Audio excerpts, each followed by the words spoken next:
We are on a mission.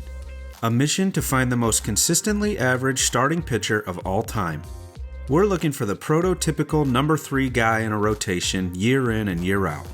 Someone who was never a bad pitcher, but also never a great pitcher. The kind of guy who makes you think, oh yeah, I had him on my fantasy team for a while. So, how are we going to find this player? First, let's eliminate players who played in the dead ball era. Mainly because I'm not sure many of you are very interested in digging into the career numbers of some guy named Peekaboo Veach who played for the Kansas City Cowboys in 1884. Anyway, from there, let's hop on Baseball Reference and search for players with the most seasons with an ERA plus between 90 and 110. Why? Because we're looking for a consistently average pitcher. Every season, a league average pitcher is exactly 100 in ERA plus. If you stay in that 90 to 110 range, that means you're never more than 10% away from league average in either direction. So we're looking for a true middle of the pack guy. This gives us a list of 59 pitchers who posted at least 7 seasons within these parameters. Let's start off by eliminating some guys right off the bat. We have 6 Hall of Famers on this list: Don Sutton, Nolan Ryan, Steve Carlton, Jim Kaat, Early Wynn, and Red Ruffing. We have 3 Cy Young winners: Orel Hershiser, Mike Flanagan, and Zach Greinke. And we have 4 pitchers who won an ERA title. So let's get rid of Frank Tanana, Freddie Garcia, Bob Friend, and Kevin Millwood. This gets us down to 46 players, but we still need to weed out some more. So let's go ahead and eliminate anyone who ever received Cy Young or MVP votes. This eliminates 21 more players, including Andy Benes, David Wells, Tim Wakefield, and Kenny Rogers. So, with the 25 men left, let's start digging into some numbers. Let's start off with the guy with the coolest nickname, Sad Sam Jones. Jones' career WAR of 42.7 is the highest on our list. That's nothing to be sad about. Fritz Peterson led the American League in WHIP 2 different times. Definitely not an average thing to do. Jason Vargas made an all-star team and was named American League Pitcher of the Month 2 times. Just a bit too above average for what we're looking for. Woody Williams had too high of a peak, posting a 159 OPS plus in 2002 and following that up with an all-star appearance in 2003. A handful of guys like Randy Wolf, Jeff Suppan, Vicente Padilla, Todd Stottlemyre, and Steve Renko all came dangerously close to taking home the title. Here are their career numbers in ERA plus and wins above average. These were some extremely steady, but never very out of the ordinary pitchers. But I still feel like their highs and lows are a bit more extreme than what we're looking for. And finally, the cream rises to the top. I present to you the king of commonplace, the titan of typical, the monster of moderation, the ruler of Routineville, the most average pitcher of all time, Mike Leake. Leake played for 5 teams across 10 seasons from 2010 to 2019. Leake's career totals just scream average. Career ERA, 4.05. Career ERA plus, 99. Career record, 105 and 98, which is an average of a 12-11 record every year.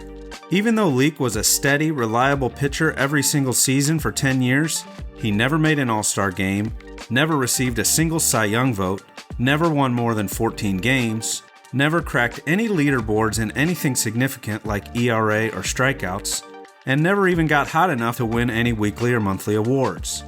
Probably the coolest thing he ever did was place 6th in the National League in innings pitched in 2014. And he did take a perfect game into the 9th inning for the Seattle Mariners in 2019. And if you dig deeper, it's truly impressive how consistently middle of the pack Leake really was.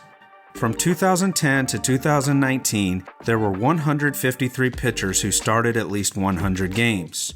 Leake's 1.281 career WHIP ranked 73rd out of 153, which is the 48th percentile.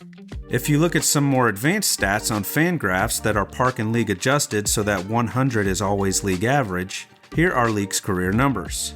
WHIP plus, 97. Batting average on balls in play plus, 100. Fielding independent pitching minus, 104. No more than 4% away from league average in any of these either.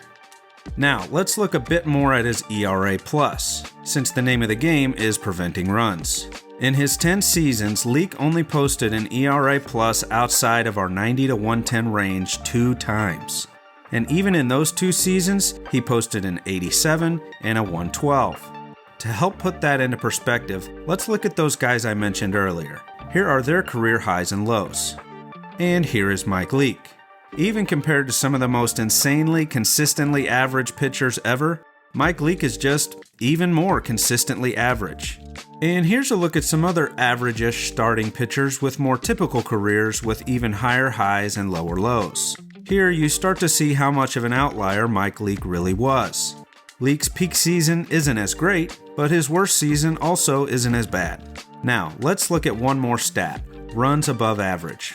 This estimates how many runs more or less a pitcher gives up than a league average pitcher. Here is Leake's yearly runs above average. In 5 of his 10 seasons, he was within only 5 runs of league average. And over 10 full seasons, Mike Leake was only estimated to have given up 18 more runs than the very definition of a league average pitcher, or 1.8 runs per year. Now, there were some areas where Mike Leake was decidedly above average. He had good command of his pitches. He finished top 10 in walks per 9 innings 4 times. He was also a very good fielder.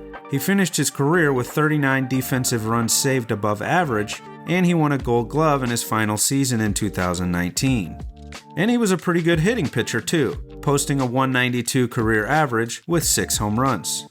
But if there was one thing that made Mike Leake the least average, it was probably his ability to stay on the field.